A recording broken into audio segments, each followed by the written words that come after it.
Hello, hello, hello. Um,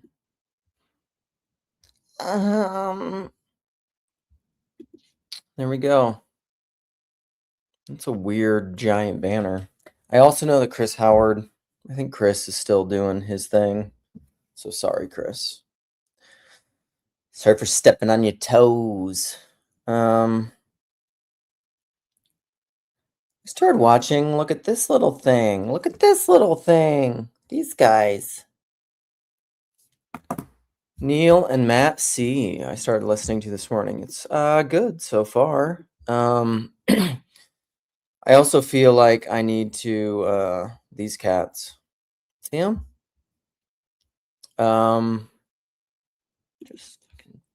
Just chill out. And it's good. What have they talked about so far? So far I've left a few comments. 4 looks like. Good night. There's a lot of comments. I think it just dropped this morning. Claire, Mark, Tbilisi. Aluminum trash can?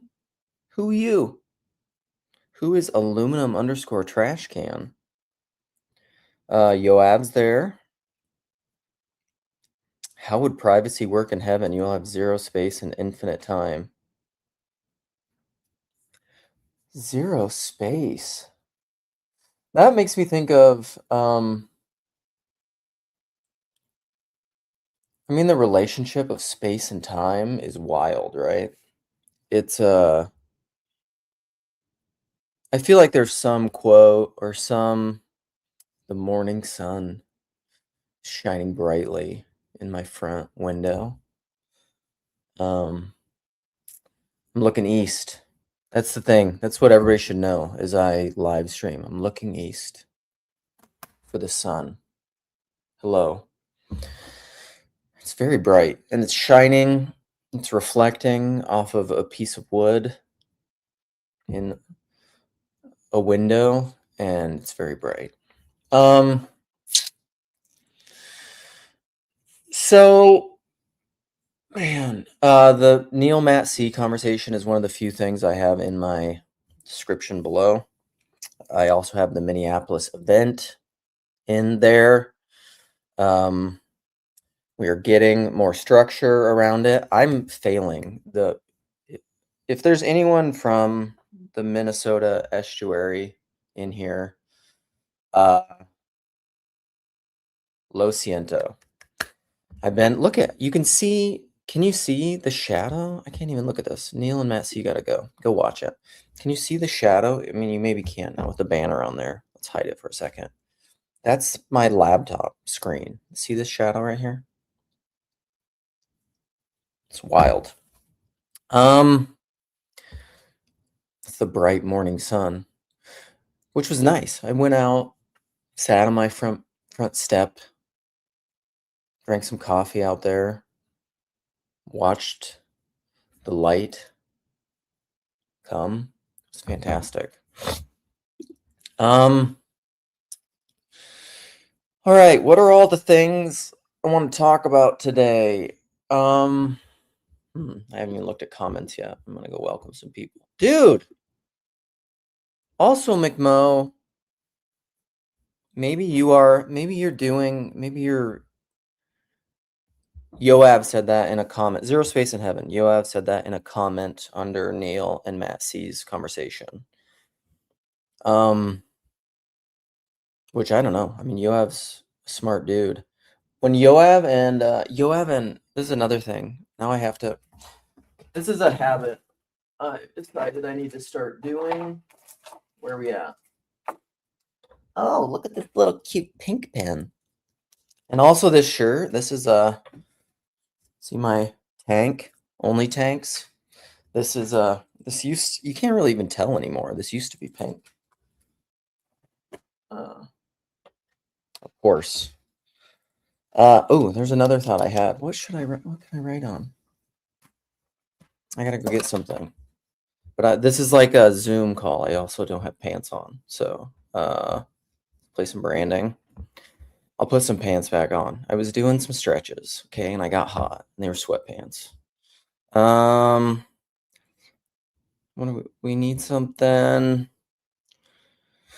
fairly not that long.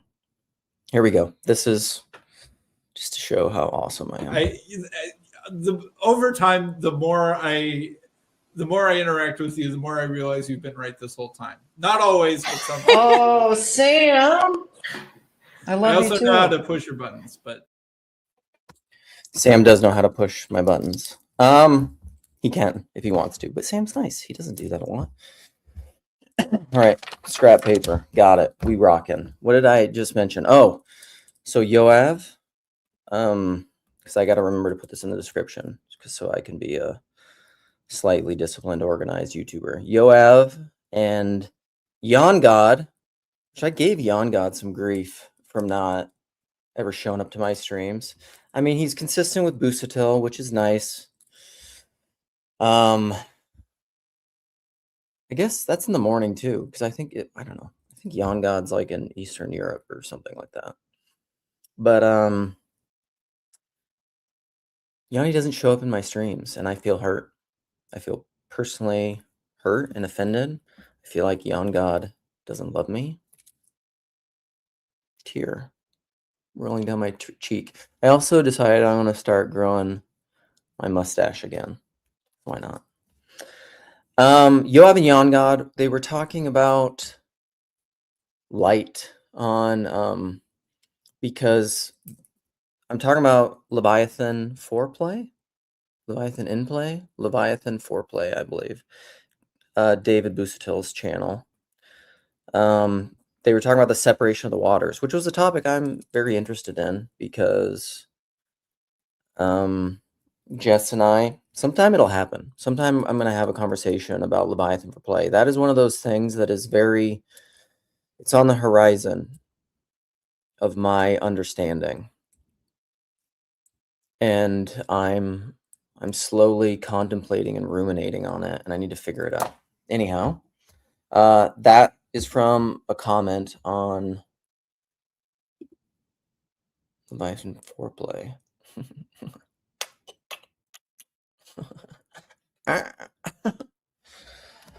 Do you like that more? McMo. Anyhow, I messaged you a while ago, and Matt C went and saw you. Also, Matt C, I don't appreciate all your not so subtle shaming of me. Matt C is always just like indirectly praising himself for how much he values friendships in the corner and how he puts his money where his mouth is, and he goes and travels and visits them, and I feel subtly shamed. That's also part of the narcissistic stuff, which or can we talk about more of my narcissism? I have lots of narcissism. Or not, I don't know if it's narcissism. It's probably like Chad's. I'm very self-focused, very selfish, and I don't know how to be less selfish, but I'm working on it. Someone like me has to give you it's kind of there's David and Samson again. Do I need to give you permission, Luke Thompson, to have different modalities? No, that's absurd. I need to realize that I was the one that misunderstood. You were already operating in that space, and I am lower than. And I didn't see from my lower position on the mountain, I didn't see the other dimensions of what was happening higher up. Yeah, the TLC would work so much better if people always just realize when they don't understand me, I'm just higher up the mountain.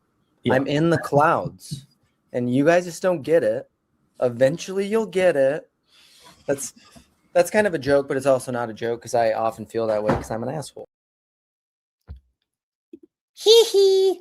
Also, you saw a little view into what it looks like with mustaches. I should do some, if I was good at computer stuff, which I'm not. CW started talking to me again. CW out there? CW, you can say something in the comments. Yanni! I need to prioritize myself. If I don't help myself, how can I help others? You know, love others as you love yourself, right? We're talking about that. Can I look at pictures on my phone of myself? I can't show a lot of these because the other day I met this guy from Love is Blind on an airplane. It's a terrible smile. Look at that. See? It's a Minneapolis guy on an airplane. Love is Blind. I have to be careful showing these pictures of myself. Might as well. This is me with trying on sunglasses.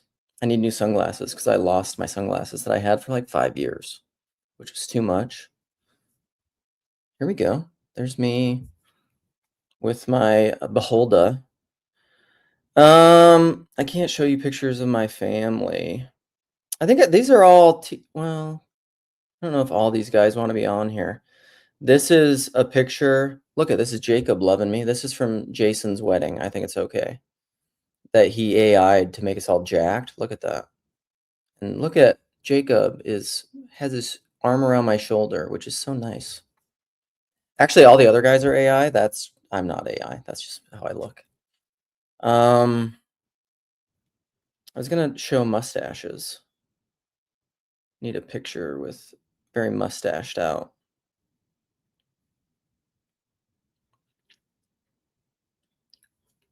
Here we go. I'm showing you more of the narcissism. This is just me trying to.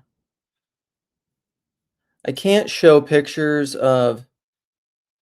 This is me looking at same shirt. Look at this is me looking at stacks of rock to build a patio. Isn't that nice? There we go. There's more of a mustache. Now we can move on. Okay, Leviathan for plate, but they were talking all the way back. We're going back to Yoav. So they were speaking about light on there because Jan God brought up a point about light that was really good. I remember that conversation being great, but I watched it live, I think, and so I didn't leave comments. Anyhow, I was gonna read this thing. I don't know if I want to read that. So I'm gonna just talk about the things in my title and then open it up because, again, like usual, I don't want to be here for 50 hours. So I'm going to be here for probably like, what time did I start this bad boy? 6:45 my time. I'll be here for an hour and a half. And then we'll move on. I think so. What's the title? Life Changes, Memory, Tapping in the Dream. So I want to welcome some people first. Stephen, hello. Mark, hello. William, hello. Chad's apparently being deep. Also, thank you, Anselman. Thank you for the sunglasses. I tend to like circular sunglasses. It's great to see you, McMo. I miss you. I miss you. And Yanni's here, I said. Scott is here. Groups of people, separation of the water, groups of people. That's part of it, dude. I actually think that is a huge part of the separation of waters. The large picture view of how I think about the separation of the waters is division. Division, separation, obviously that's on the nose, but I think that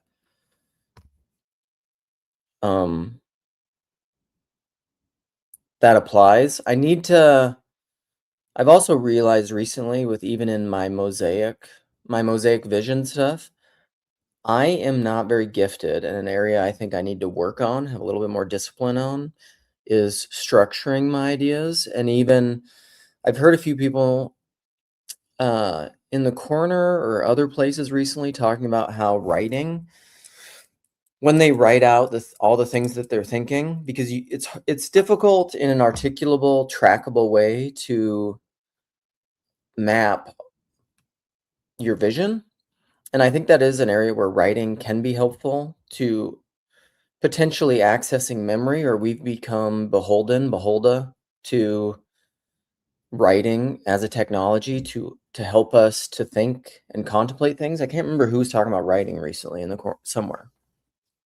where, I think it was Kale and Steve on their thing.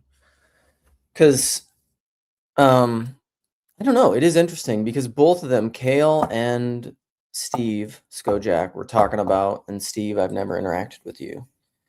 And I don't think Kale watches my shit, although I watch his shit because I'm a better friend than Kale. But people are busy. Everyone has their priorities. Just because you're high on my hierarchy doesn't mean that I'm higher on your hierarchy. And I say high on hierarchy very fast. And that's difficult. But they were talking about writing and having to write out all your different ideas, and I was thinking myself that that would probably be a good discipline for me if I have certain mosaic vision structures. I should write those things out and map them, and then writing about them. I don't know. I should probably develop a discipline of writing, but I have not yet at this point. Who else is here? Chad is here. Chad, you're one of the best. You are so like me. Chad is like, you gonna talk about my thing? Thank you for liking my mustache. Oh, look at Sammy. The other Sammy. A different Sammy. Who else is here? Chris Howard, stream refugee. They must have got done. We got JD in the woo hours of the morning.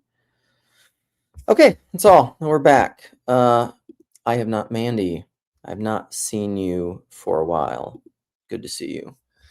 Are you coming to the January 22nd and 23rd? Also go read Chad's story. Everyone should read Chad's story.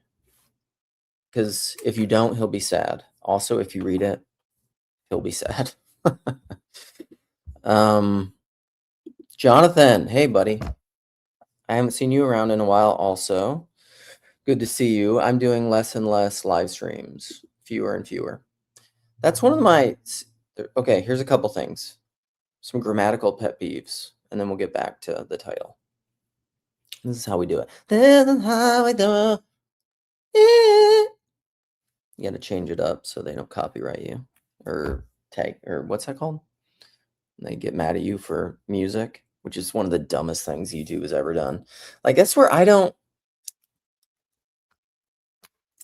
just if you give it away now. Another band said, if you give things away, we're so worried about, I don't know, idea robbing. But like the best, I think, again, of the Jack White thing where he was saying Seven Nation Army, and granted, he's made a crap ton of money on Seven Nation Army, I'm sure. But when Conan asked him about that and how it's become such a cultural thing where they played at sporting events and whatever, and he was saying, now it's become so ubiquitous in the culture that it's just, that it is, and this is I think it's folk. This is like the Tom Waits idea of folk from that interview, that magazine that he, can't remember what magazine it was that I read so long ago. But I really do think folk is the same as like mythos. It's the same as like the Odyssey is folk at this point. It is, what are those pieces of writing that have been around so long that they're, what's the term for that? Writing or art or music or anything that's just common. It's everyone's, no one has rights to it anymore. What's that called? But that's like the legal idea of folk. Like folk stories, they're everybody's. They're like, where did they come from? Where did they come from? Where did they go? Where did they come from? Cotton Eye Joe.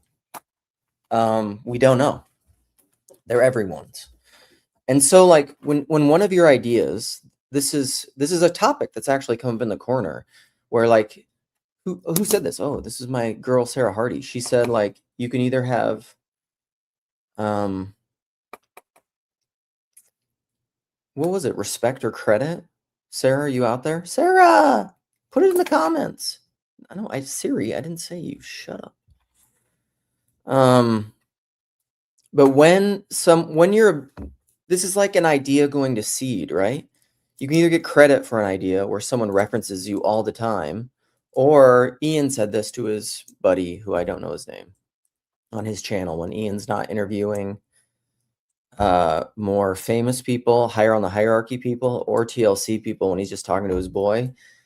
They were trying to reference some quote, and they said, "Who said that? I don't remember." And Ian's like, "If you can't remember, it's yours." Or Grimm says, like, if you what is that Grimm quote about? Like, if you find something, it's yours. And that's the best. I don't know. That's almost the best kind of gift giving and receiving, is where it's not even.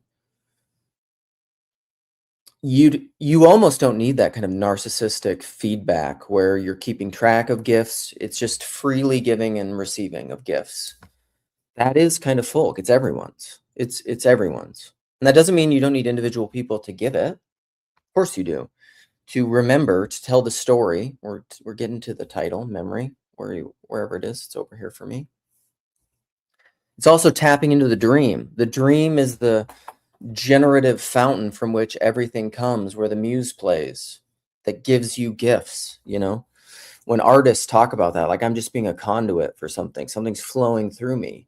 All those things are connected to folk and dreams, and it's the same idea as things going to seed. So very often, I don't know, I think it's great. That's the kind of collaborative, not, there's something weird about capitalism, making money.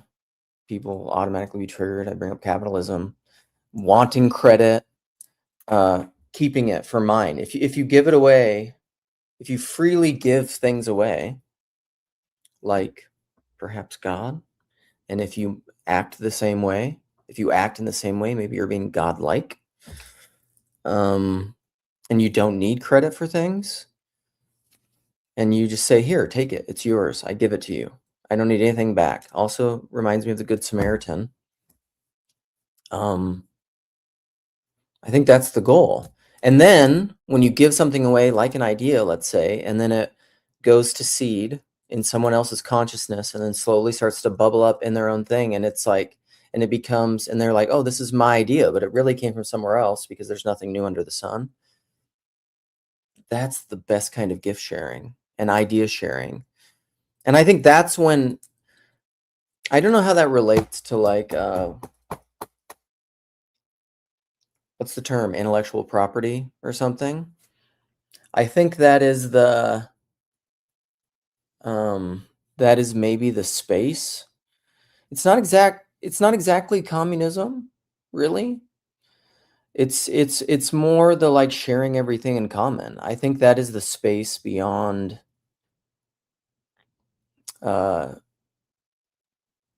democratic, capitalistic. It's maybe the space, it's maybe the fourth political theory. I don't know. Okay, we're a long ways away. So what all have I talked about? The Yoav thing, that was great. The comments, life changes. We're going back to the title, and then we're going to open it up. So McMo's leaving. All right. Yeah, there's some major life changes. I have felt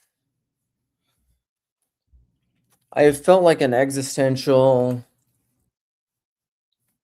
liminal shift for me. And I don't know that my oldest child is going off to college this week.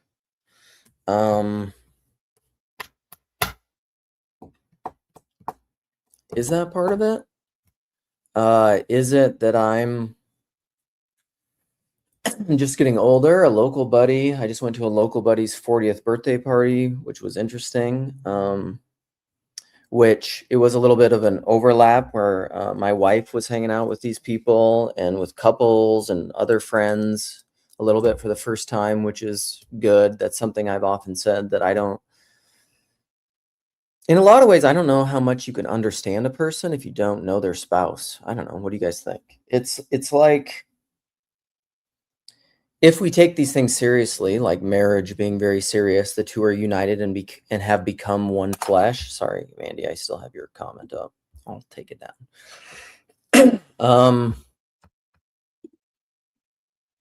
How much can you really know someone if you don't know the fullness of their flesh? You know, the fullness of their embodiment. I don't know, probably not that much. You're seeing obviously, like I'm carrying my wife with me on my back. And like if you don't know her, I was just thinking that this morning as I was thinking about live streaming, and I was thinking I think people would be so surprised. Or not, they would be so surprised. Like my wife is just so different than me. We have a lot of common history and background and different stuff, but like she's not like me. And even friends in my real life who have met me, and then they've gotten to know me, and then they meet my wife, and they're just like, what?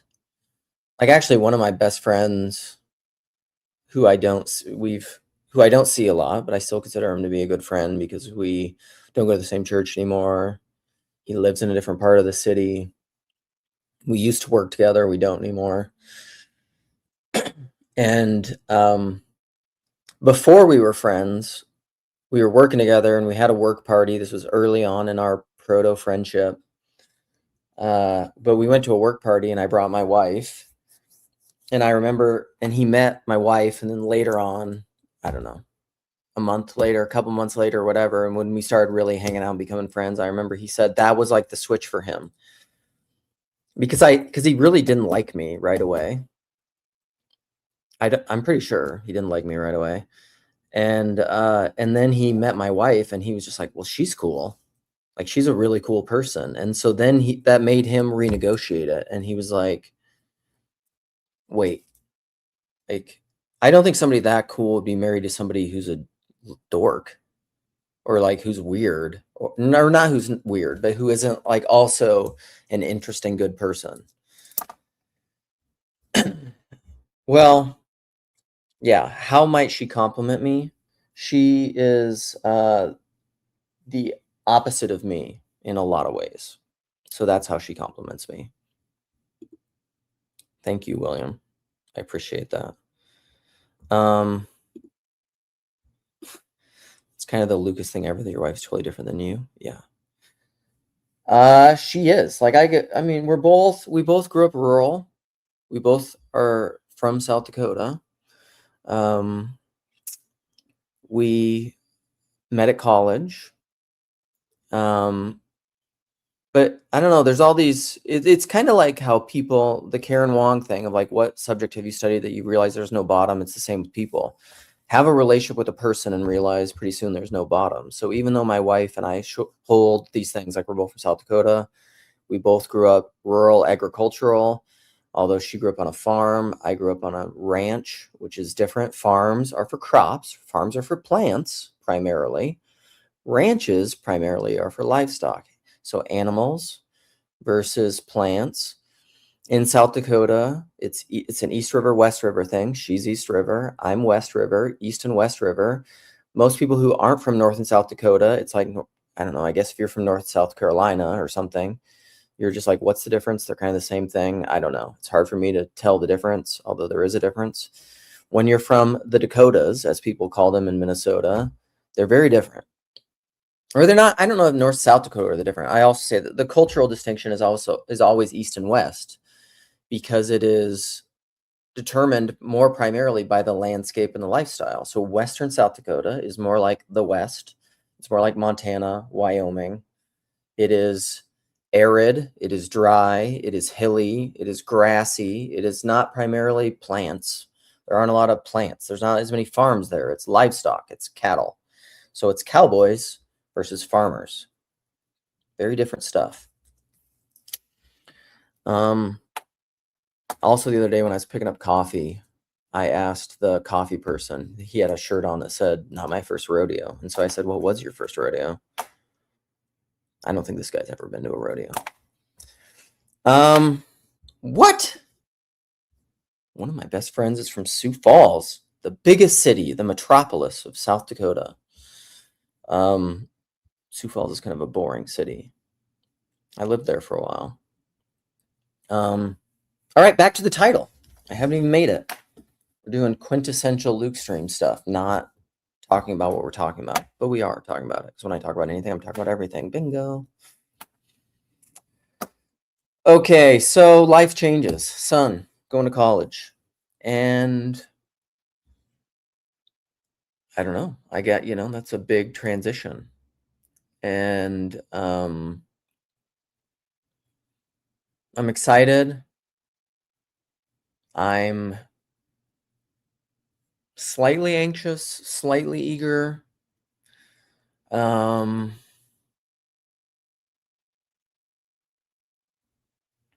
am, it's like the little baby bird fly. I'm very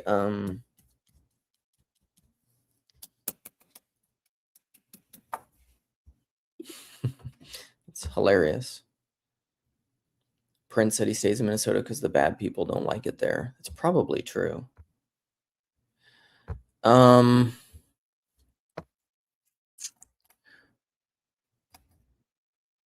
Yeah, I don't know how I feel about it.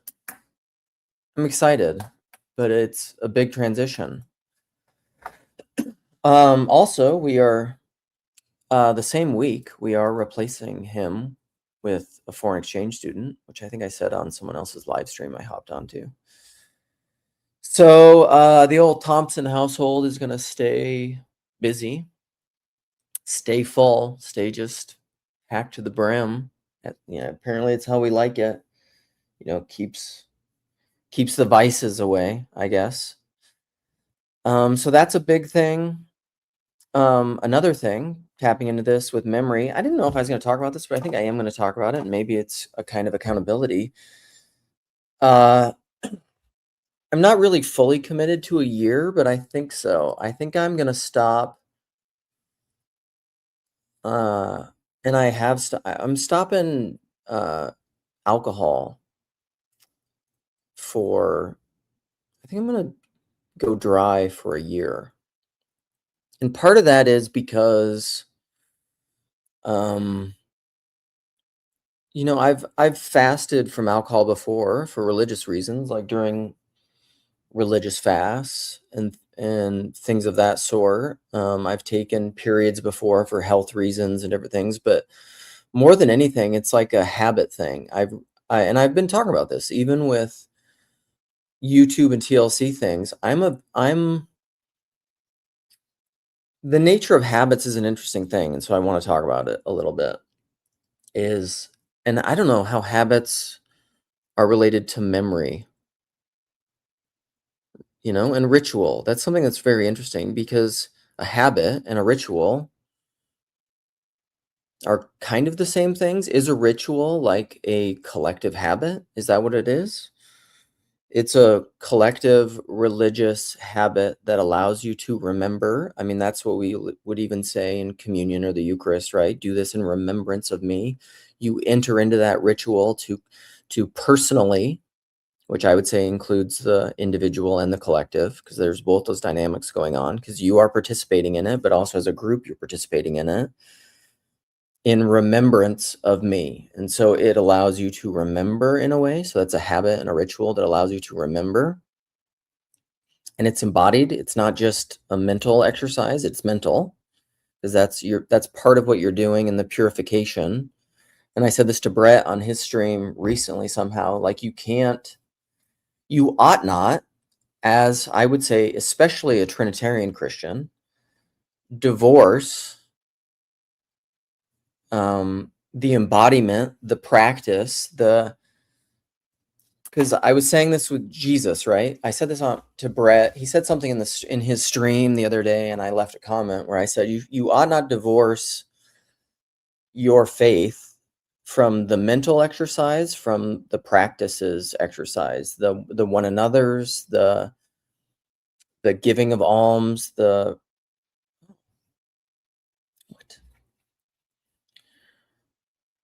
one of my children is FaceTiming? That doesn't even make sense.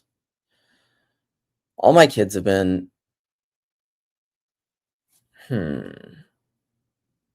okay, I don't know how to do this now. I gotta go. I gotta answer this. I'll do some branding.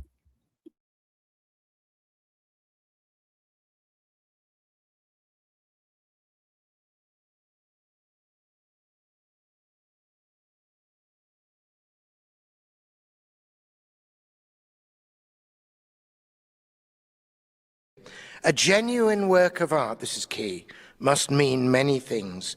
The truer it is, its art, the more things it will mean. It is there not so much to convey a meaning as, wait for the big verb, not so much to convey a meaning as to wake a meaning. At which time I shall reveal that I have ne'er, as a long-term ship and flotilla member of the TLC, I have ne'er ever felt so clickbaited as to have the screen reveal to me 3 of the most difficult people in the TLC to submit. If Ian Campbell was replaced with a digital know-it-all, then it would be the top 4. All right, we're back. Okay, I have another child. See this? I have so many moving pieces. Also, this is for you, Matt. See if you're here and you're shaming of me for not visiting people. I'm busy, and I'm busier than everyone else. I know everyone's busy. I'm more busy. That's not true, but sometimes it feels that way. So I have teenagers, and they're coming and going all over the place, and the schedule's crazy. And before, sometimes with people, I learned also, this is something my wife, see, this is one of those things that I didn't know was bad. I shared a screenshot of our family calendar once with, I think it was someone from TLC, and my wife was like, no, you don't do that. Because there you go. There's one thing. She's much more private than me. I have certain areas of privacy. She has different areas of privacy. Just to show people, because I was trying to schedule someone with someone, and I was just like, see, look at my calendar. I can't do it. But anyhow, I'm supposed to feed fish, apparently. Okay, we're back. Memory, habits, ritual. Something I have learned, or something that I've always wanted, and this is partially why I'm always changing. I don't know. I'm changing. I change things a lot, certain things within certain parameters, I suppose, because I don't want to become. This is to be blessed is to be cursed as well, right? And there are no solutions, there are trade-offs. So this is the thing with habits and ritual, is that habits and ritual, and it's related to Christ and Antichrist. Habits and ritual can constrain you to allow you to remember certain things, because what we see in here depends a lot upon where we're standing and the kind of person we are. So if you have certain habits, they shape your salience landscape, what you see in here. And because they shape your salience landscape, you see certain things and you don't see other things. You pay attention to certain things and not other things. And that's due to habits, right? Here's the problem with habits and fasting, right? If you don't ever change your habits, you don't ever see anything else. All you see is the same map all the time because you have all the same habits. And so I want to change my habits. I want to change my facial hair. I want to change my hair. I've always said I don't want to just have the same middle-aged dad hair. I want to, and keeping certain habits is really good. It adds stability. It adds predictability. It's consistency. It's part of discipline, and discipline produces character, right? That's why religions have habits and rituals that they tell you to do so that you remember certain things. But they can become, but we also know that ritual can become empty ritual. It can become an empty kind of memory. It can become, that's why people say like just rote practice is good, but then it can also allow you to forget. So sometimes you need to fast and you need to switch it up and you need to change your habits so that you can reevaluate your life. And you can just be like, what are my goals? Am I accomplishing my goals? Am I staying flexible? Am I keeping brain elasticity? Am I learning new languages, learning new habits? It keeps you pliable to perhaps hear the voice of God. So there's you need to be, I don't know that you need to be constantly evaluating that, but sometimes you need to change your habits. And I've been realizing that with myself. There's certain habits that I want to change. And one of them is like, I want to start reading more. I stopped reading as much. And I realized I like my mind and the way that my mind works when I'm reading more. It's slower. It requires a certain kind of attention and discipline that I think I've become deficient in. That muscle has atrophied for me. And I want to start exercising that muscle again. Certain things happen in your life and you start to reevaluate things. You know, my son's going off to college. And so like that feels like it feels like a life shift. Eventually all my kids will be gone. It'll be empty nesting. And I need to kind of, I was just saying this to my wife. Like, I feel like it's taken all my kids getting older and my kid leaving to realize my life. I mean, and this seems ironic to people because these things are slow revelations, that my life isn't really about me. Like, my life is kind of about my kids. And then now that I've gotten to the point where I am diminishing, I am increasing, they are increasing, John the Baptist, I've realized like I need to start figuring and remembering in a different way who I am. What do I want out of life? Where am I going? What are things that I want to do? How do I want my life to look when my kids are gone? All that kind of stuff. What are habits I want to have with my wife? Like where, and I need to start changing habits to make moves to prepare myself for that inevitable part of my life. So I'm contemplating it. I'm thinking about it. I'm praying about it. I'm wondering, what do I want to be when I grow up? And also like the year-long sobriety. I've talked to Chad a lot about this with like alcohol. I don't think that I'm not an alcoholic. I know that. It's not like, but I think that I've had an unhealthy relationship to alcohol at different points in my life for different reasons. I think that I've used alcohol to, I think I've used a lot of things. Certain habits like alcohol, like media, like TV shows, like TLC, like YouTube sometimes. I have developed habits over COVID and through TLC where YouTube, having an earbud in, listening to podcasts, kind of like radio or like TV used to be, YouTube and internet media has become constant through my day, largely, except for periods like when I'm at church. There are times when I don't take my phone. If I'm exercising or if I go for a run or whatever, very often I do not. Only recently have I taken my phone with me a few times. Most of the time I don't take my phone with me because that's a habit I've had. I don't want my phone there. I want to just be alone with my thoughts. But there are certain times I'm not alone with my thoughts. People will say this on podcasts. They'll say like, if you want to really like superpower, like really supplement your creativity, you have to stop the input. You have to calm the monkey mind or the consumption of whatever content, media, just sit and stare at a wall for a while, pray, meditate.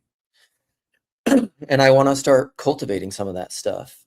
Just like playing an instrument could be that, I was taking guitar lessons for a while. I thought maybe I should bring the guitar back out and try it some more. I don't know. I want to change some things up. Alcohol I've always been a foodie. I've always liked alcohol.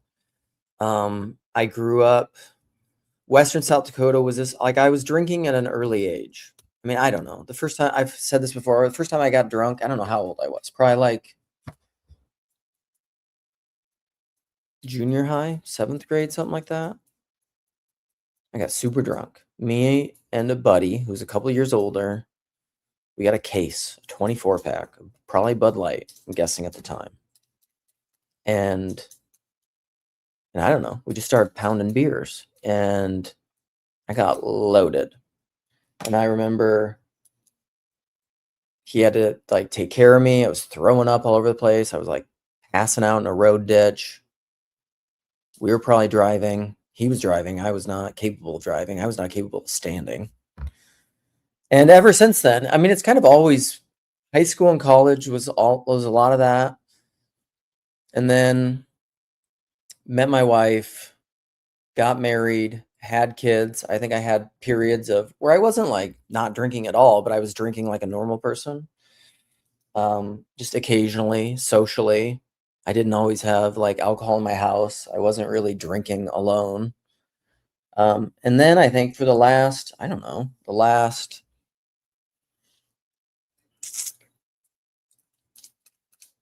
what would it even be? Since probably 2012-ish is probably when I started drinking a lot more.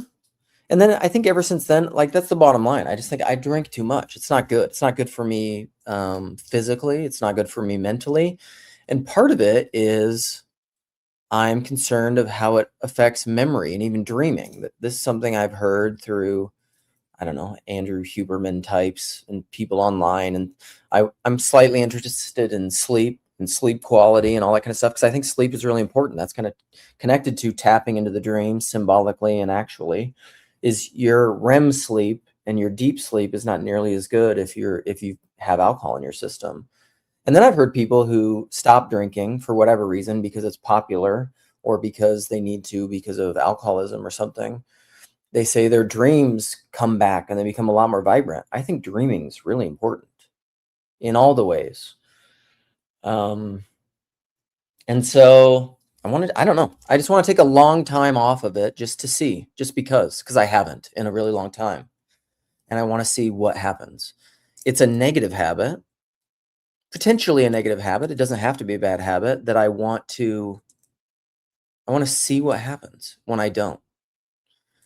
Like all of a sudden, if I've not drank for a month before during Lent or like a month and a half, like a 6-week Lent or something like that. And that's the thing too, I'm getting older where like I have to make certain diet, lifestyle, health choices to feel better. You know, I've been working a lot on hip flexibility. I think lower back pain, and I think pain in general and inflammation is really connected to flexibility and mobility broadly. Shoulder and hip flexibility, I think, is huge. So I've been working on that. Not drinking will help that. All of that. Like I'm mixing things up in a way that I think is good. Because I think if you don't mix things up, then you become the kind of older person that I don't tend to look up to and have a ton of respect for. That is just like that. I think you can become enslaved to your habits, both in good and bad ways. You can become a slave to healthy, positive habits, which is great. You can also become a slave to bad habits. And I don't want to do that. So I'm mixing it up. Okay, I'm gonna open this up. I'm gonna look at comments. And I know this is kind of the opposite of the retard maxing thing. Just live your life, just do it. I mean, I don't know, maybe it's not. I'm not super familiar with that whole world, but I'm gonna open this up. People can come in and play. Probably have to go use the bathroom because I've been drinking coffee. And so other people can come in, hang out, talk. We can talk about all this stuff. I'm gonna pin this. And what should I do? I should put the banner back up for this. And I'm going to pin my thing. I'm going to do more media assets. And I'm going to look at comments. What have I not played? Chad is here. Chad, come in and just talk to us while I pin the comment and stuff. Hey, buddy. Hello? Hi. There?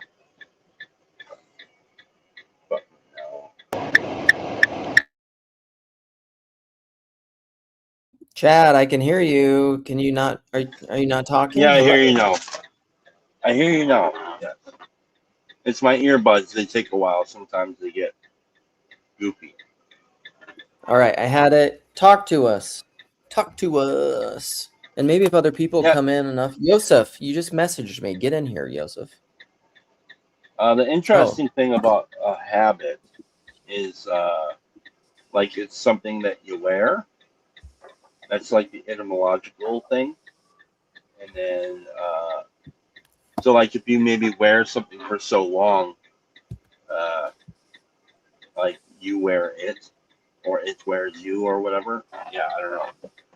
So like the alcoholism thing is interesting because it is progressive. I mean, there are plenty of people who drank like responsibly and had control, and then one day they just kind of trip over the line, and then they cross a particular line, and then they find that they can't control how much they drink once they drink. They can't stay away from it even when they said they were going to, yada yada. So yeah, that's a thing to consider. I would also say that you're probably technically an alcoholic in the eyes of the medical establishment, but I don't consider you an alcoholic based on the conversations we've had.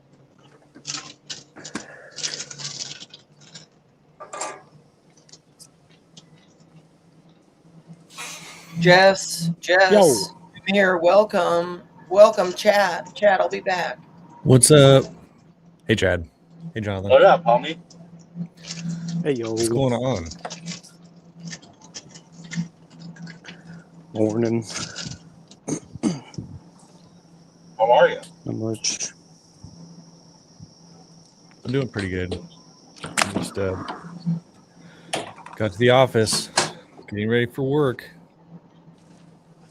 Nice. I'm headed to the job site. All right. I had to lay. I tore out all the carpet in my living room and laid down laminate flooring, wood flooring. Like the floating stuff? Yeah. And then I was thinking about you, Chad, because we redid the bathrooms at our church, and I helped lay some of the tile, and it was very difficult.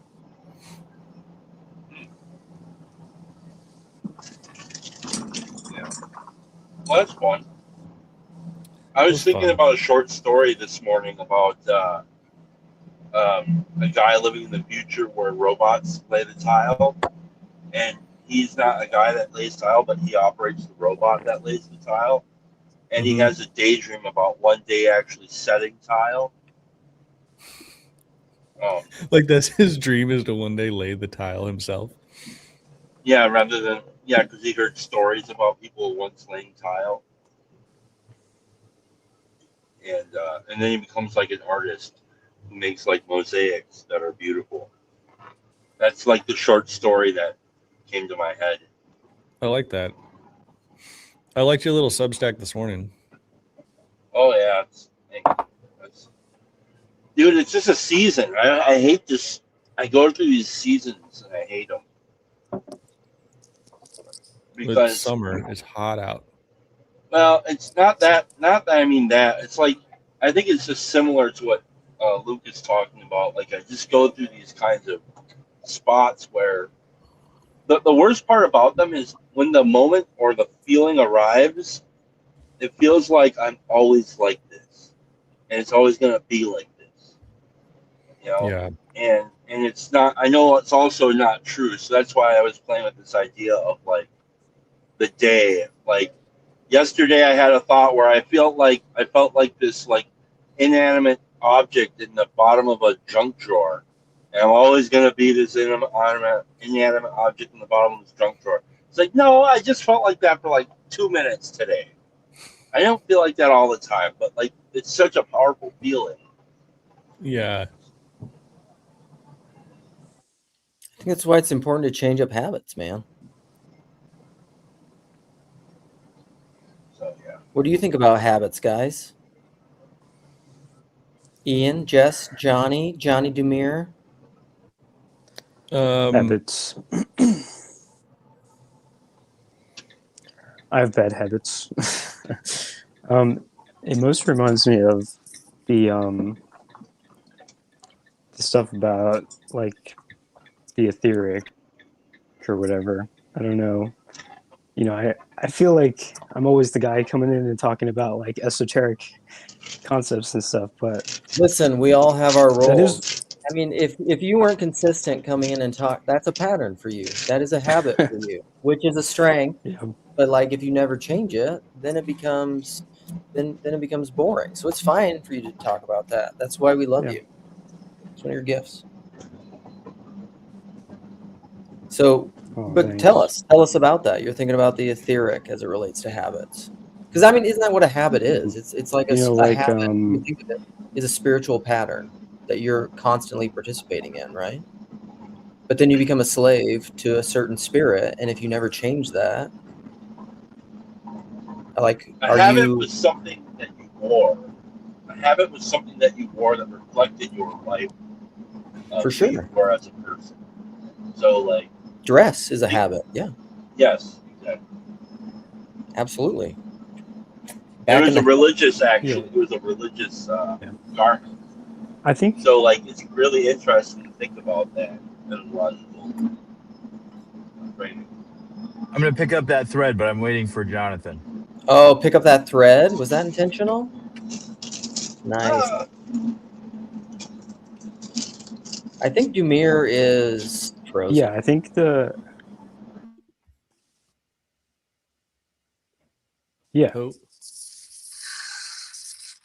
I think it basically stream Jonathan, talk. We will all be quiet, and we is will going talk. off. Can you hear me? yeah, you're lagging a Nope. little bit. We can hear you. Okay, yeah. Nope. Oh, Never he mind. bailed. Pick up the thread, Ian. He'll come back. Nope. Nope. Never. Now Dumir's Sorry back. about All that. right. It was my phone connection. My apologies. Oh, I might have to. I gotta pop off for a while too. I'll be back. You guys talks among yourselves. This is good grief, Oh my people. goodness. Okay. Okay, we good? Okay. Yeah, we're good. Okay. What up, Jess? What's up, Jonathan? Not much. So the etheric, I think that it basically corresponds to like kind of like morphogenetic fields in the way that Sheldrake talks about. They're like these kind of shaping.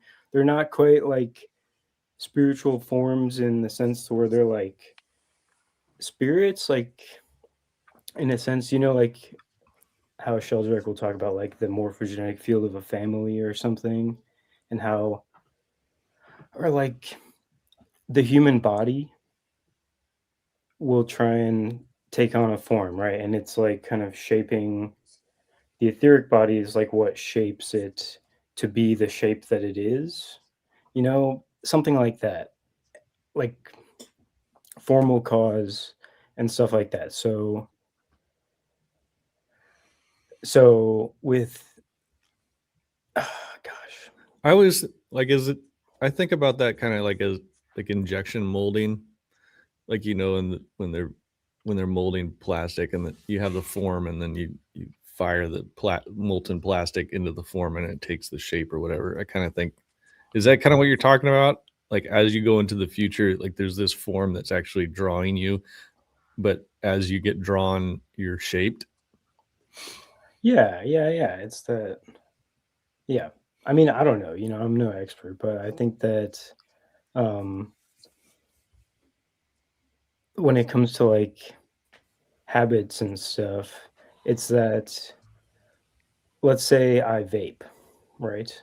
Then after a while, that becomes part of my etheric body, and it kind of like has this effect where, you know, it has like a top-down causal effect where it's this repetitive habit and stuff. So I don't know, the way that it's like most relevant, I think, is, or interesting in an esoteric like nugget of esoteric wisdom or whatever comment, is that Steiner talked about the reappearance of Christ in the etheric,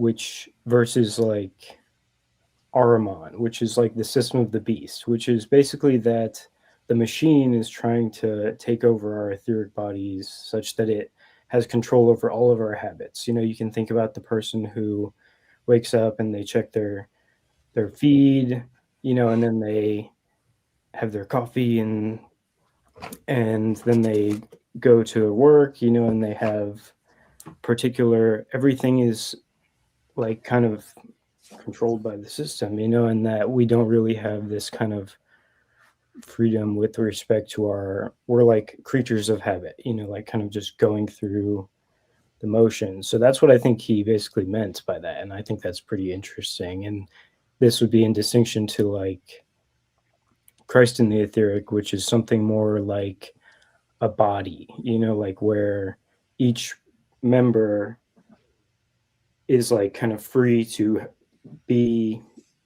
have its own, you know, it's like the muscle cells do the muscle cell thing, except I don't know if I'm making sense. You know, it's like free association versus like a hive mind, you know? Yeah. Yeah. So that's what it comes to mind for me, if I'm being honest, with respect to habits and stuff, you know? Yeah. I mean, I understand what you're talking about. And I mean, I kind of like always try to make space for that ethereal stuff. Like even this right now is like, this is not, I mean, I guess this is kind of a habit because we do it often, but this is not from the Ahrimanic, like kind of machine control. This is not a place to control. Like this is the most chaotic stream you can be. There's no official order, you know, but this is like, I don't know. There's something that I need some sort of space like this in order to, there's something in me that wants to do something. And, so, you know, maybe it's misguided or it needs to find a better place or who knows? Like, I don't know some of those answers, but I often think like I don't know, Chad wrote a Substack and he was like, he basically, it was like a poem and it like some of the lines were just like 3 words and then it was a new line and just talking about his day. And then he was talking about how he felt like something in a junk drawer waiting for someone to find a use for him. And, you know, I think that's also some of the, like oftentimes, like especially as a man, I guess there's been times in my life when I'm always where I've waited for someone to say, hey, come help me with this or be useful or do this with me or for me and you can get stuck doing nothing because no one's asked you to do anything. And then there's times when everyone's asking you to do everything. So there's the opposite of that. But that's such a, I mean, I don't know. I think about like going to war, let's just say, like your country calls on you to fight. And you're like, all right, let's go. We're all in this together. Like there's something in me that's like, yeah, I'm, you know, but I was never called to fight. Like no one ever called me. And, you know, when I was a young man and said, hey, we're going to go fight. We need you. You know, and I don't know if that,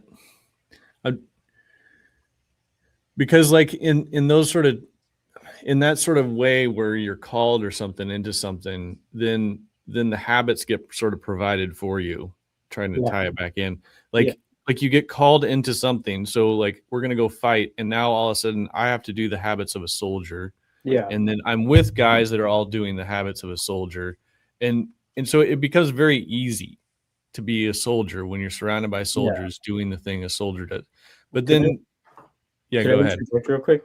It's that is like this kind of distinction where, so I'm not trying to shill too hard for Steiner. It's just this is how I think about it. That like before the Christ event, we were kind of it's like original participation with Barfield and stuff, where there's kind of this like community where you're called into the community calls you into a certain way of being, like the kind of etheric shared body, and you're given a role and stuff.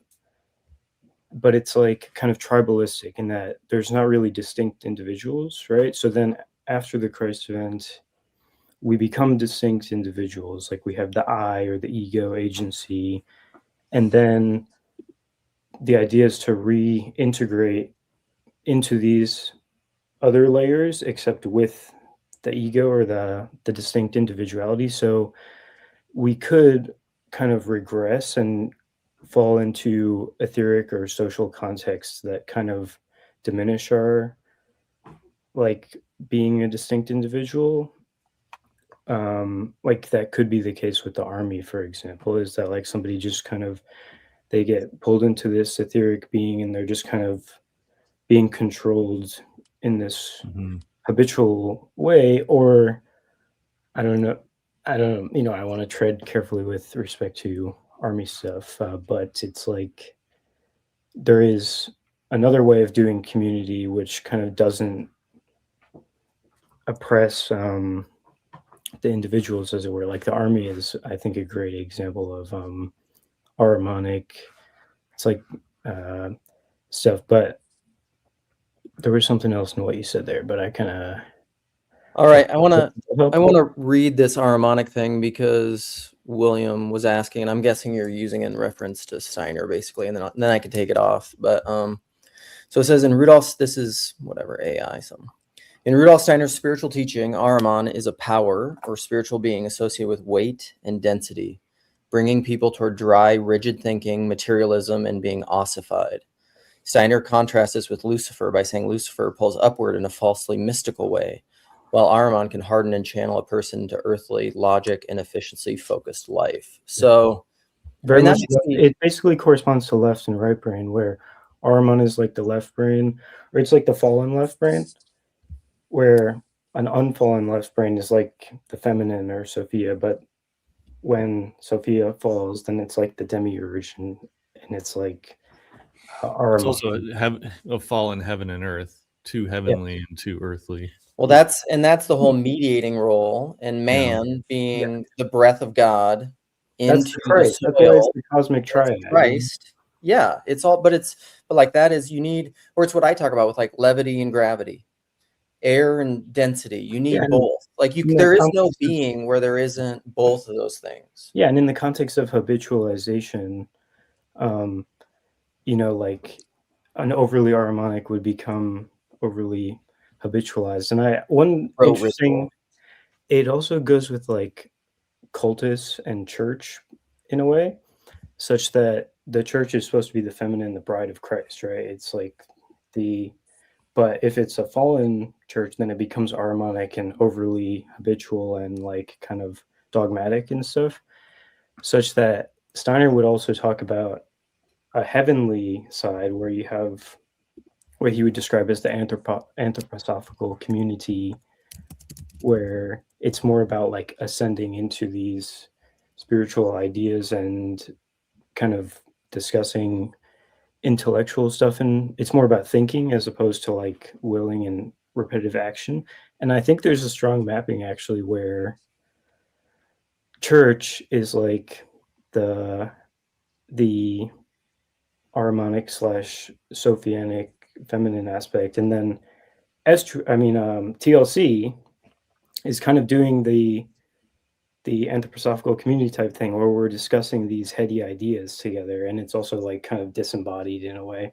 And then Estuary is where like the real Christ is happening, the incarnation or something like that. You see what I'm getting at, where we really need like a balance of the habitual repetition from the past, and then the new, where the ideas are informing from heaven, like our minds, and then so this is just some ideas. Yeah, it's so I want to welcome the new people and create space for them to be able to join in too, because you can't get too Luciferic, which is you're of so heavenly minded, you're of no earthly good. And you can't be so ritualized, habitual, earthly, like these are just the things that we do, authoritarian, that you're not letting in the new. You're not breathing in the new air. It becomes stagnant and ossified. But you can't talk anymore right now. Okay. Okay. So Sam or Alan or Scott or Brett. Morning. Just quick thoughts. I was thinking it's related to the sun and the moon too. The sun is more that ordered daytime, not changing. Moon is sort of this changing nighttime. The kind of For when sure. when dreams happen. I've been thinking a lot more about dreams, kind of what you were mentioning, Luke. Dreams is that space when you're just kind of descending into it's like this weird chaos. Like I don't even know what to make of it. It's just sort of like dissolution. But both happen and both are necessary. And male, female, it's been useful for me to think about as the man trying to be more sun-like and ordered and less moon-like, because my natural tendency is like this moon dissolution, ethereal, and my wife's over here like just being a woman anyways. She's got that covered. I don't need to be an extra woman in the room. That maybe reminds me of like the woman. The other thought I had was I've been in charismatic covered. churches and I've been in reformed churches, and the charismatic feels like this sort of moon dissolution thing, ethereal, heady space stuff that just sort of go with the flow, whatever the vibe is right. And then the reformed spaces I've been in feel like this, like ossified, like straight up, like we got to make sure we're dotting our I's and crossing our T's, and sort of this interesting question is, how do you find the marriage of both? I want to interject, but I also want to give other people space to talk. Yeah, you can't write it down. Okay. Take notes. Someone new. We got based Lukes these days, just laying down the law over here, Ahrimanic Luke. Maybe you should grow out the sheriff mustache and be like, not round here, partner. I'm working on it, buddy. Around here, I am the law. I guess the only thing I wanted to add to the habits thing is, there's like an incredible moment of like excitement and power as people they're like, oh, I'm going to change and it's going to be different. And it was this way, but it will be this way. And like, that's great. But there's also this that even becomes sort of banal as you people, you just see that people in every phase of their life have that moment, or in different phases will reliably have those moments. It's the suburban dad who's worried about his hair loss, and then he's like, I'm gonna get back in shape. I'm 50 and I used to have 6-pack abs, but I let myself go when I had little kids, and it's like, that's fine. I'm not saying that's the worst thing in the world, but even the change is you're just doing that because every 38-year-old to 50-year-old is suddenly into Andrew Huberman and fitness and Peter Attia and David Goggins. And so even the transformation and the change is in some ways rote and preset, And so Midlife crisis. Yeah. The word for it is midlife crisis, but it's not just midlife crisis. It's, everybody who goes to, not everybody, but many people who go to college, they go from my parents said I have to be in bed by 10 p.m. And then they go to I'm partying at 2 a.m. Everything's changing. It's transformation. It's you're every college freshman there's ever been, And so just understanding where the change and where the transformation is coming from, and what you're communing with is just as important as there being change. Word. Ian, since you're popping in and out all the time, how about you talk? Yeah, thank you. I'm just having the StreamYard problem where if people leave, then I can't hear anything, which is super annoying. Okay, so a long time ago, Chad was talking about that you would wear a habit, and then I guess we stole that word for the things that you do that make up how you show up in the world. And Chris Williamson's talked about obsessions, and the phrase that he uses, it's not even really a part of the thing, but he talks about let your obsession wear you for a while, because then it becomes a part of who you are in the future. So if you're a serial obsessive, most people will not even notice that there were obsessions that you had in the past that have integrated into who it is that you are today, because obsession has a shelf life, and so it like burns bright and then goes away. But you don't need to be obsessed with the thing in order to participate in it anymore, because it is a habit that you've formed. And so his example is like working out. In the beginning, he would he's like journaling every rep that he takes, and maybe even getting more into the diet side of things and whatever.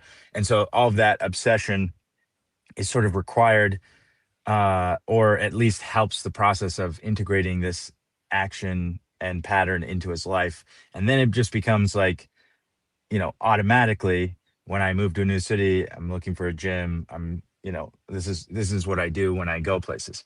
And I guess I'm thinking about the way in which there is like a spiritual component. I think you mentioned that, Luke, right before Jonathan started talking. You were saying like, yeah, isn't it like something spiritual inside of you that is being formed, that then sort of like lives out into the pattern of your actions that are repeated habitually. And I think like, so then what are good habits is a question I have. And then also, what is the goal towards which we're moving with our habits? Like Luke was tying kind of each word in the title stream, the life changes as sort of like a breaking of ground, and then the memory of how things used to be, or how things can be, and tapping into the dream and the habit of drinking. And so it's like all one big thing that pulled those individual words together, and it was some sort of like meta goal that then the habits make up the structure that build towards the goal.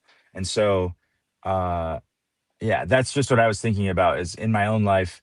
Like right now I have a habit of going to work most of the time, and I have a habit of putting a podcast out on Mondays. Check it out, Insight Incorporated. And I have a habit of eating too many cookies. So I'm trying to break that habit up. But like these things just kind of accrete, and it's kind of important to be fluid enough to look at them and say like, are these serving anything? Like, are these towards anything? Towards others, towards God, towards myself? Or are they just sort of handed to us from the culture, like what that guy whose name I can't remember was saying? And I feel like for me, I like to be goal oriented, but I also just get sad when I don't hit the goal. So it's like I try to mediate between the two things of like, I want to have a goal, but I also don't want to just feel like a failure all the time. And so finding some sort of peace in showing up and like having habits of being prepared to do things. I don't know. I guess I'm kind of rambling, but Jess said the thing about like waiting to be called upon in a man's life, or being called upon too much. It's like that happens a lot. And I guess just trying to figure out how to identify a good meta goal to be stacking bricks towards in your everyday life as you meet the needs of the people that are asking for you, and you even can just trust that you're building the capacity for that one day where someone will ask you for something meaningful and you can contribute to them. Those are my thoughts.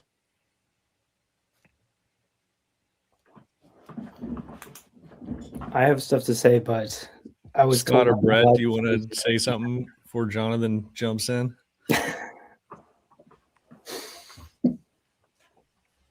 You gonna go, Scott? Either one. You got it? Okay. So what I'm thinking of is this is really interesting in how all this stuff is coming together for me in my head, because we talked about the sun and the moon, and we're talking about seasons, and we're talking about, and the thing that's coming to my mind is meekness. Like building a structure of practice that allows for freedom of movement or change, right? So not being so ossified in your structure or your habits, but creating habits and practices that allow you to be able to adapt more freely to whatever the season is in the changing, because there's these rhythms of life that we see. We see from spring to summer to fall, night to day, even has this gradual progression that you can see. And so meekness is what's coming to mind, and building practices of being able to be open to the new enough that you can pivot, or I'm thinking about leaving your father's tent, right? So that you can be open to the new without losing the character of one, and in so doing building more character. Those were kind of how I was seeing all this coming together in my head. Mm-hmm. Yeah, I think, God, it's so weird talking about this in moon and sun terms. It's just because I'm not wired that way. So we're going to lowbrow this for a moment, which is going to annoy some people, I'm sure. But like my first thought was, okay, habits. And it's always usually connected to something negative, it seems like, when we talk about them, because we don't usually brag about good habits, I guess, is probably why.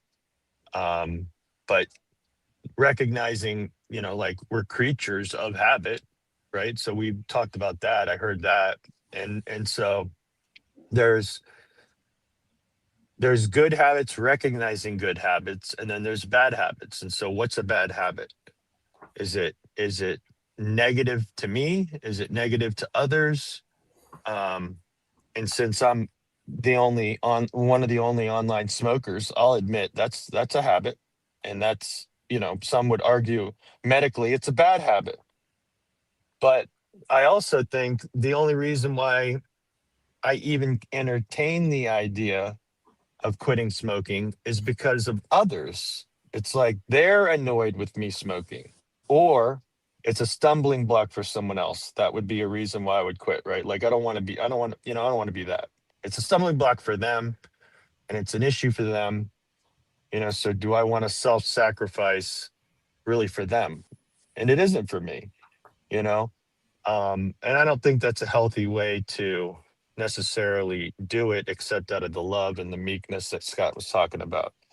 And I'm using that as an extreme example. But there's the thing. It's like knowing when it's a bad habit. Somebody tells me, hey, that's a bad habit. And it's like, if anything, it makes me want to lean into the damn thing more, because it's like, don't tell me what a bad habit is. You know what I mean? Like, you don't have any frame of reference to tell me what a bad habit is for me. Now, you could argue Scott could, because he's in the medical field and he would go into the whole respiratory thing and the whole da-da-da-da-da. But my point is that I like, some would argue what we do here, right? Like getting online every morning and doing a morning show, right? Like, oh, that's, you're making it kind of a habit. I'm like, well, yeah, but it's a good habit. Like, I enjoy talking to my buddies. I enjoy talking these types of things. Sometimes it's deep, sometimes it's not, sometimes it's biblical, sometimes it's not. So I guess the idea I'm asking about is, what is a good habit versus a bad habit? And at what point do you think that you really should make a conscious effort to change the habit? I'm all about change. My whole life has changed. Like I just got a new job. It's like my life changes all the time. It's almost annoying because I like a habit of change. Yeah, it sucks. I don't like it, but I'm willing and open to it. You know what I'm saying? So it's like, I'd rather a normal thing, and like the idea that Ian was talking about with goals, like the thing is like I always set goals and I do the goals, but I only do the goals because I don't look at the whole checkbox. I just try to do one thing towards that goal every day. It doesn't necessarily have to complete the whole checkbox. And then before you know it, all of a sudden the box is checked, you know? So it's like these small, you know, things of enjoyment. And are those apples? Oh, they're Your eyes look a little tomatoes. bloodshot, Luke. These No, are my those look new squash. these are my first ripe tomatoes. They don't look ripe. Why don't they don't look ripe? That's because they're heirloom, Brett. These didn't come from the grocery store. All right, this isn't this crap that's shelf stable for That 3 sounds like months. a habit. So Brett, what you were talking about though, I wanted to jump in, and I can jump in. Sorry, Jonathan, you can't jump in. I can jump in because it's my channel. But you guys have probably heard the saying is like how you spend your seconds is how you spend your minutes, is how you spend your days, is how you spend your weeks, your months, your years, your life. And that's habits.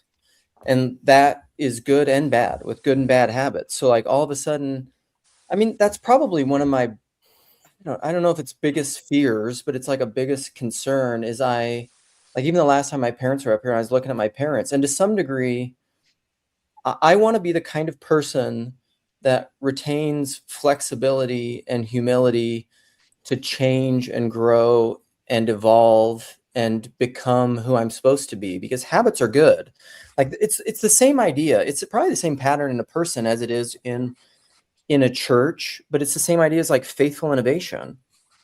I want to remain faithful, but that doesn't mean like I'm just repeating, doing the same thing over and over and over and over, because that's what robots do. I don't want to be a robot, you know? Yeah. Could I say something? Yeah, you can talk now. Okay. Yeah, I mean, it's making me think about possession versus obsession. It's like, when does it become a bad habit? Is maybe when you want when you want to stop but you can't, you know? And it's like when your freedom, or like, you know, you do something and it becomes a part of you. Okay, but I've got a bunch of things I want to say. I'm bustling with ideas here. I think the way that Peugeot talks about habit is also that like the body is like a memory, right? The body is like a living habit of behavior, and that things become incorporated into your body. And then that's making me think about the Grail, and how you said like forming yourself into something that can, I don't know if you're following here. It's hard to articulate all this stuff, but something about how like the proper left brain or feminine or habit body side is like, the ideal is to be like a grail, which is that you can receive. Am I making sense here? And then another thing I wanted to say was, I wrote down notes like you suggested, Luke. When it comes to being called into the future, Jess, you said something about like being pulled.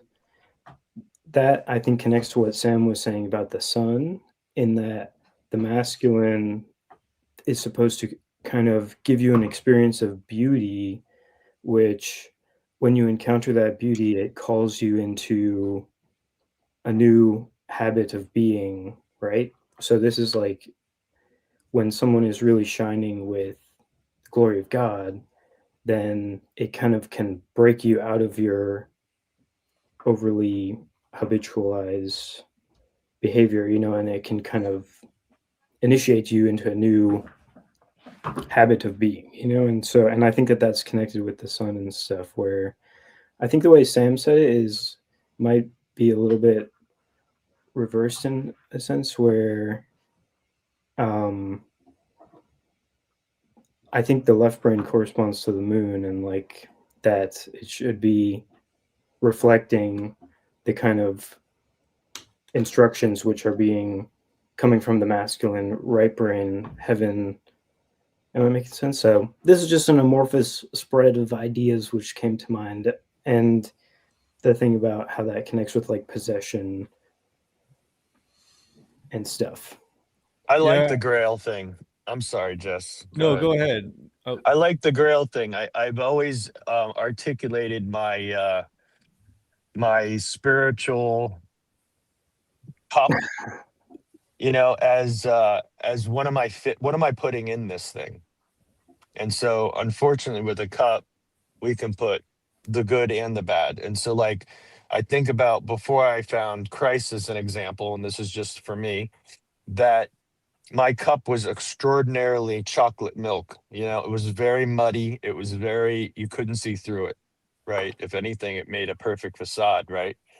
Perfect mask in a way. But the other thing is that when I started to make a conscious effort to pour the clear water into the cup, right? It's getting clearer and clearer and clearer. It's starting to light's able to shine through this cup.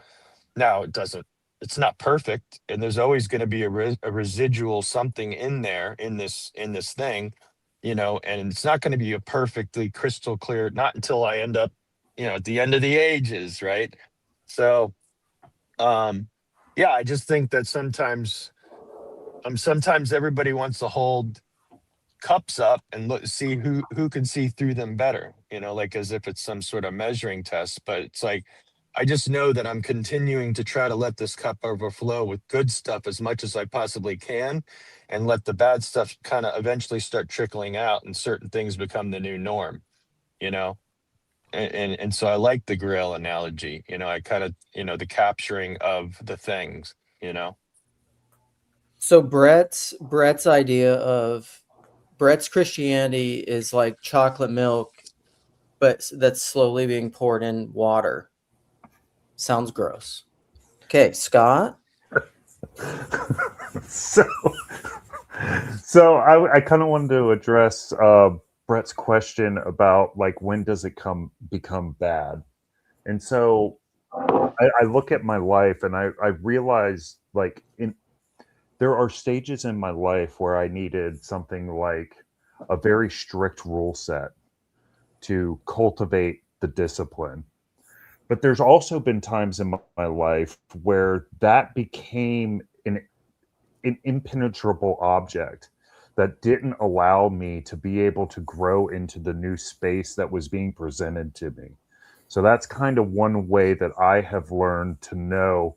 And it doesn't mean that like the past self that needed those very strict rules in order to stay on the straight and narrow, so to speak, was bad. It's just, it was what was needed at that time.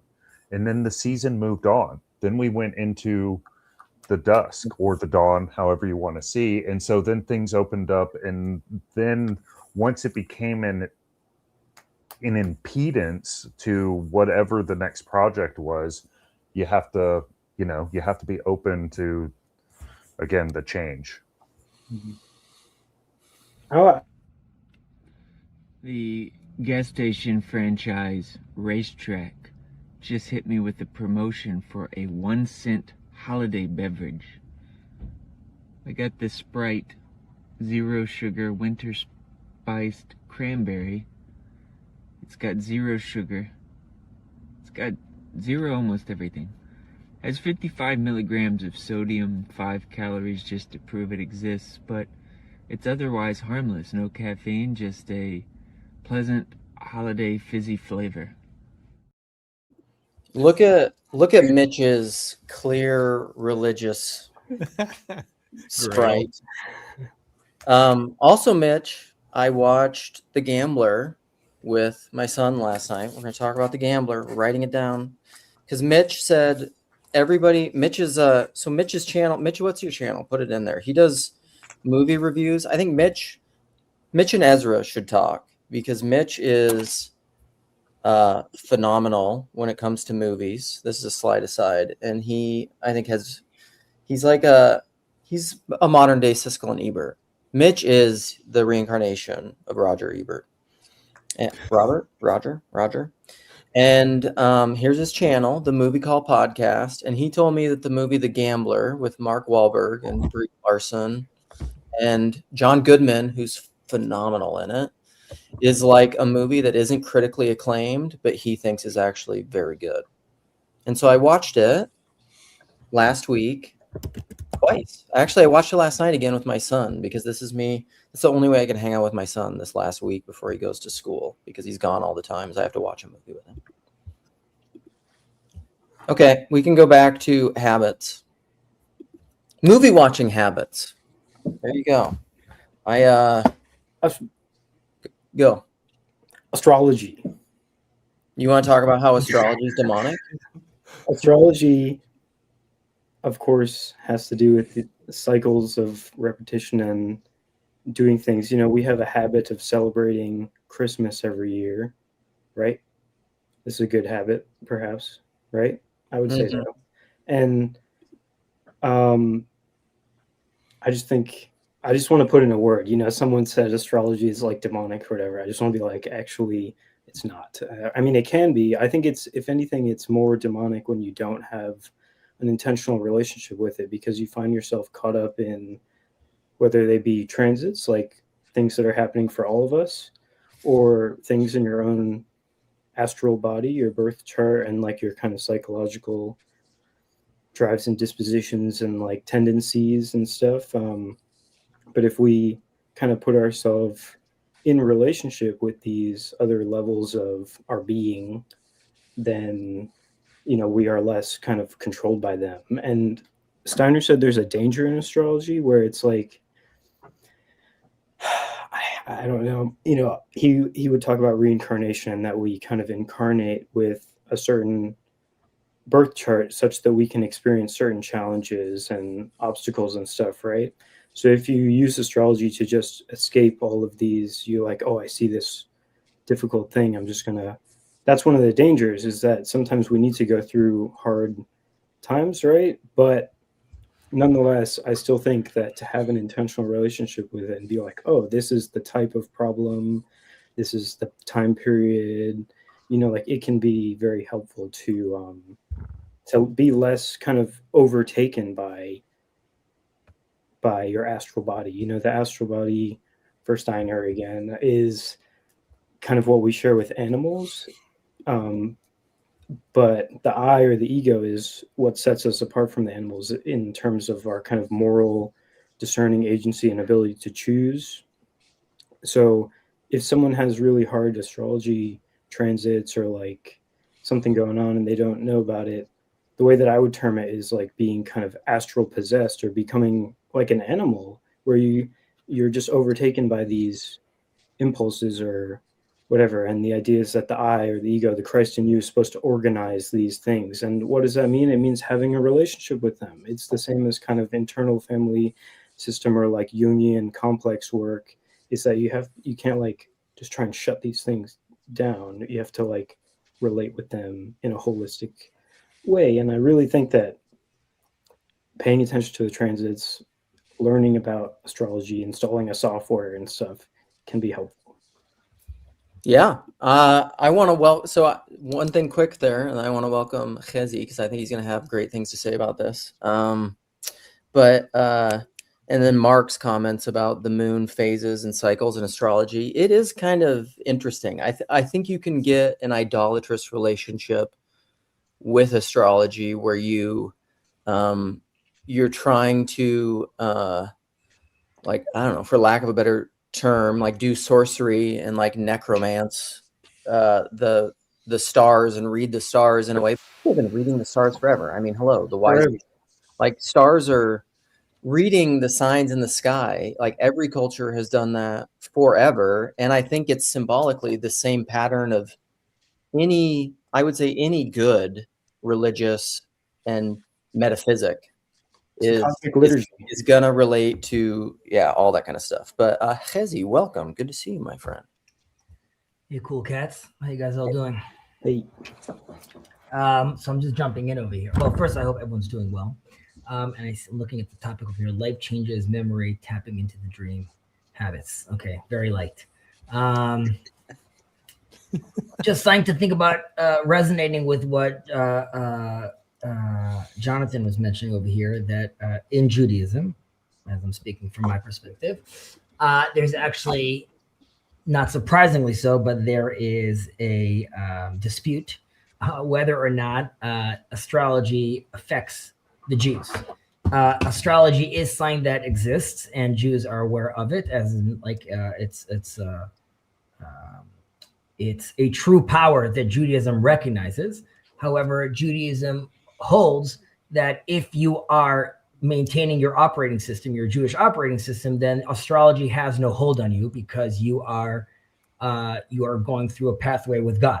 However, if you disconnect from that operating system, like Jonathan was saying, then you can be overcome by these astrological powers, because they're like, you're going to be, just by the inertia of what's happening in the world, you could get taken and overwhelmed by that. So there is a great verse early on in Genesis that talks about Enosh, and it says that at his time, God's name, people started calling out in God's name, but in Hebrew, started Huchal also means chulal, means it was desecrated, and the idea was that at some point there was a confusion between astrology, understanding that this is downstream from God, to idolatry, really, that taking on its own. The idea of Ra is very powerful, but obviously, very close yet no cigar. Hence, Judaism sees Egypt as the holiest of nations after Israel, because of how theologically sophisticated they were. Nevertheless, they still ended up with the sun god, and we have to understand how to surpass those things. Yeah, Thank great. you, Chezzy. I want to share this because I love it. This is actually my backdrop from a screen on my phone. So this is in Georgia. When I went to Georgia, it's at a church. It's a super old icon that's on the wall of a church. So what it is, if you look at it, is it's Jesus here in the middle of, what is this? Oh, it's can we move around here? Look, it's a zodiac. Yeah. Oh boy. Cosmogram. Oh boy, we don't want, we don't want those like 4th century Christian icons telling us anything. Just shows you how far they were slipping back then. If I could, Thank God we've come back. If I could comment on 2026. If I could comment on what Hezi said, I think I would agree that, like, if we are able to stay in the I or the ego, then we're not overtaken by these things. But I think that, like, if we don't have an awareness of them, then we are very easily taken off of the path by these temptations. So, like, to relate with them and to understand your birth chart and stuff is kind of a defense from being possessed by it and taken off of your clear consciousness and stuff. And then I would say that it's not all bad. It's I really think that it's an orderly procession from God, such that I'm pretty sure in the Bible it says, the heavens declare his handiwork and stuff, such that I really think God's will is mediated through layers, right? Where the astrological transits and stuff is there is no distinction between it's God's will and the reality that we are in. The reality is the kind of evident reality is God's will. It's not, he's not only present in the miracle, but in the mundane as well, right? And yeah, but God isn't nature. Nature is a part of God. Yes. That's where You know what that's going. called? That's called panentheism. No, it's not. Okay. No, it's not. Nature is in God. Jargon. So, we got sorry, words. Jonathan. Not what he said. Sorry. I didn't mean to throw you off. We got That's a lot of not words. what he said. A lot of words here. He said nature is in God. Okay, so the point that I'm trying to make is that, like, if we like the Greeks or whatever, we could get stuck at the stars and think these are the highest gods, like you were talking about Egypt as well. But then if we see that they really all point to, and they're a step towards God, then below that would be, below the astral would be like the etheric. So that's like our, what we discussed earlier, And then, so it's like, I think it's important that we put ourselves in relationship with these things, but don't get stuck at them, but see past. So something like that. So what Yeah, I would say, it's kind of like a clock. It's just a clock. It's like telling the time of the seasons of the time of day of when your wife is going to be pregnant. Okay, go ahead, Luke. okay, thinking of it as a clock is, oh my gosh, dude. No. The clock is such a diminishment of like, the clock is something that we've become a slave to that evolved. We didn't always have clocks. And He made we are sun now and the moon, slaves to the day and clock. night. So here, I'll say this, and then we're going to move into final words, I think, because we're going to shut this down in 15 minutes. And this is a verbose crew, except for Scott. So, to me, this is holding it down. The meta thing that's going on here with all this stuff. Like Mitch is saying, I would avoid astrology, I'd avoid whatever. Idols and icons. Everything, if it points you to God and doesn't become an end in itself and is a furthering, opening up thing, is an icon. So like when C.S. Lewis says, like, every human being, if you saw them as they truly are, you'd be inclined to bow down and worship them what? As a transfigured image of God. We just passed through this period of the transfiguration, right? In Christianity, in my church's calendar. And so like it's a beholding the glory of God in as much as they could bear it. I actually think that's all of us all the time. Like the whole world would be glowing with the energy of God if we were holy enough to see it. Yes, and this is what Steiner means by the We're reappearance. doing final words. Just wait. You can't. Okay. You can't chatty chat. We're gonna go into final words. Okay, I get excited. I apologize. Oh, I know you get excited, and you can. Okay, so now that was what I had to say. It's idols and icons. You can make anything an idol. You can make the Bible an idol. You can make church an idol. You can make actual icons idols. You can make anything an idol. We are idol factories. Am I right, Brett? The human heart is an idol factory. You're an idol to me. But like that doesn't mean that you have to. Yeah, that doesn't mean that you have to be anti-astrology. Just because it can be an idol, that doesn't mean you have to be against it. For sure. Okay, now I will do my best to shut up. Jonathan and I will try to just be quiet. And we're going to do final words, and I'm going to remove people. And Mark is here now. Welcome, Mark. You can have the longest first and last word. Sorry, my bad. Okay, there. Okay. I want to start if that's okay. Okay, Scott, start. Yeah. So I like the idea. What I was thinking about was like the astral plane is like God's will being manifested without corruption of human beings. Like the stars move in relation across the sky without us being able to touch them. So I do think it points to that, and I think it's a pretty picture, so to speak. And then as you come down the levels, you get more corruption, like, the demons in the spiritual realm between us and them. There was something else I wanted to say that has lost me, so I will stop there. Thanks, guys. Appreciate you. Scott. All right. Moving on. My turn? Yeah, go ahead. Yeah.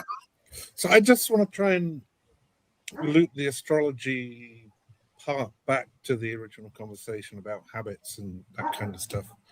So if you don't know you have a habit, is it good or bad?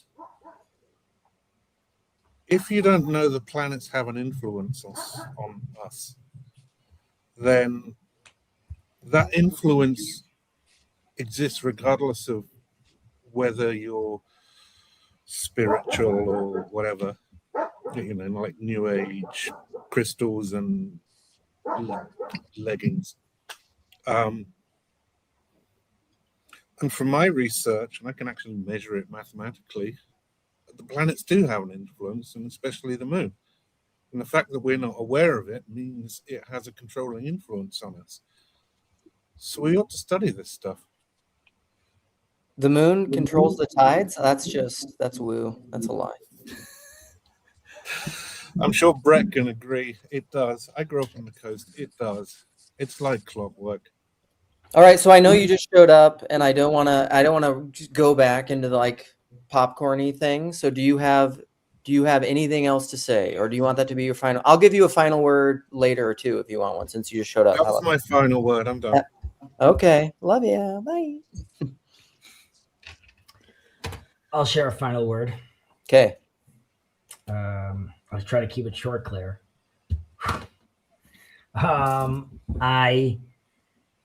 First of all, to what Scott said, right? What does God tell Job, right? Where were you when I created the universe, right? So before humans come inside, right? Obviously, there's a sense where, like, right, Job, Jess. That does make certain amount of sense. That's sort of before human involvement. That's sort of God, spreading out like His glory. Maimonides would take this even further and say, like, gravity itself is another manifestation of, like, some of those godly properties that exist in this world that we have to like participate with, right? So this is just downstream from God. I wasn't involved in the habit conversation. However, I'll end with saying that we all know this idea of 10,000 hours, right? 10,000 hours, you become great at something. My doctor, the doctor that's going to be doing surgery on me, I want him to have like 50,000 hours. I don't want the 10,000 hour doctor, right? That's not enough. So as far as our habits, like, we have to realize these are something that we build, and we could consciously build also throughout our whole life. And this is something that requires a tremendous amount of work and intentionality. However, if you could stick to it, it is life-changing. So good habits, get them. Good habits, get them. Thanks, buddy. Good to see you. All right. Next. I can Jonathan go. wants the last word. I could go. I can't help but, astrology is one of my raving things that I love to soapboxes, if you will. But then more than that is eurythmy, which is to do with this whole gestural aspect of speech and incarnation and the embodied word, as it were. And what you were saying about, I didn't get to say as much as I wanted to last time, but this time you brought it up again. I'm actually editing a clip of you where you were talking about the transfiguration, and we were talking about silence and all that's conveyed. And I just want to point out again that, like, I really love what you said about how there is so much spiritual beauty and stuff in everything that we see already, where, just like I was saying about how the astral is really pointing us, it's like the heavens declare the glory of God, so does the etheric and the physical, in a way that when I look at you, the patterns in your language are just like astrological patterns or like habit patterns, and that if I see them as steps leading to the Christ in you or the glory of God and stuff, and that basically this musicality or the patterning of language is, I think, super important. I always struggle for words here because I'm trying to point at something which is kind of really hard to point at with words. But hopefully y'all feel what I'm saying, is that there's something about how the gestural or musical embodied aspect of speech is another one of these steps. And that, oh yes, this is what I was going to say, that the reappearance of Christ in the etheric is not like Christ showing up. It's that the Christ is already in all things, in the patterned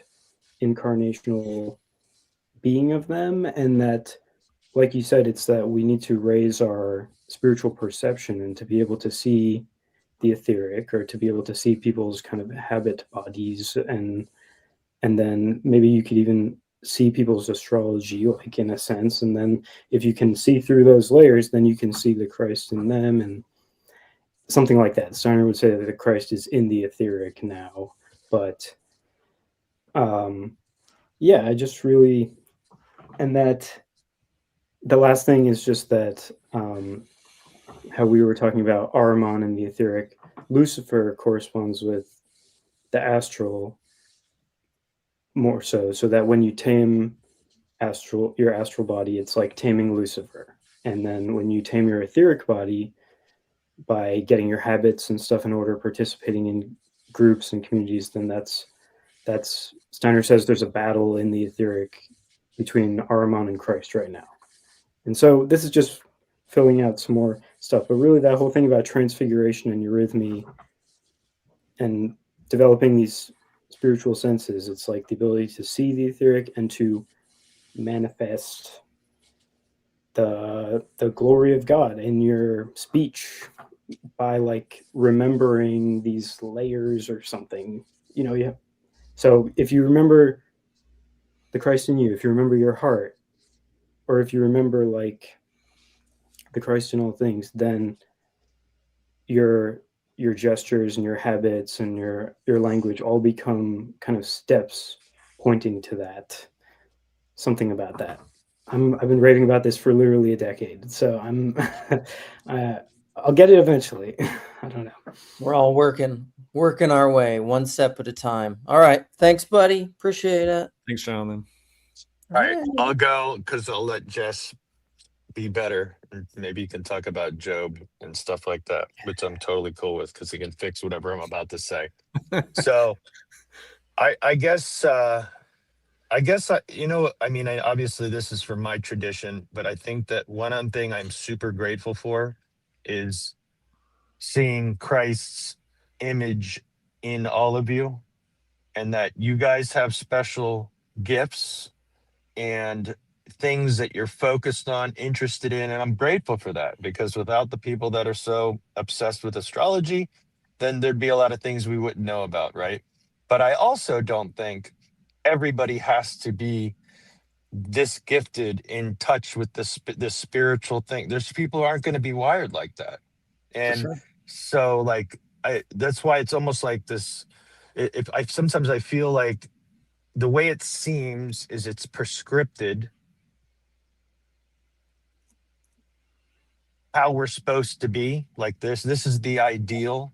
And I'm like, well, not everybody is going to be able to do that. And I don't think that God would make this this idea that everybody should be able to I do this, you know, or understand this theology or astrology. Or so it's like, obviously that isn't the thing. I mean, and I'm grateful for it being the thing for some people, right? You know, so you know, the people that you know what I mean, like people that are obsessed with cars, they build this perfect car. People that are, you know, so like we get to benefit from all the blessings that God's given these talents and gifts and interests to all these different people, musicians and whatnot. So like I'm just grateful to be able to participate with them in this. But I also sometimes worry that, you know, like, golly, I just wish that somebody could see that there is a more important thing, right? We are talking about the God over all of it, you know, and the rest of it is the us and interacting with each other and the conversation and the relationship and the seeing Christ in other people and trying to be like Christ to other people. You know, it seems like that seems to be the most, like, relationships seem to be more important than any of the other stuff from a material sense. So I guess that's kind of why I guess I get hung up on it, because sometimes I feel like I see a tunnel vision on the thing rather than the thing, to use Lukeisms. So anyway, I love you guys. I love the way you guys are in your unique way, regardless of whether I disagree or not. Nice. Thanks. Love you too, buddy. Appreciate Thanks, it. Thanks Brett. for coming on. Jess, it's you. Just me and you, man. Just me and you. Just the two of us. We can make it if we try. Yeah. Just the two of us. You. Building castles in the sky. You and I.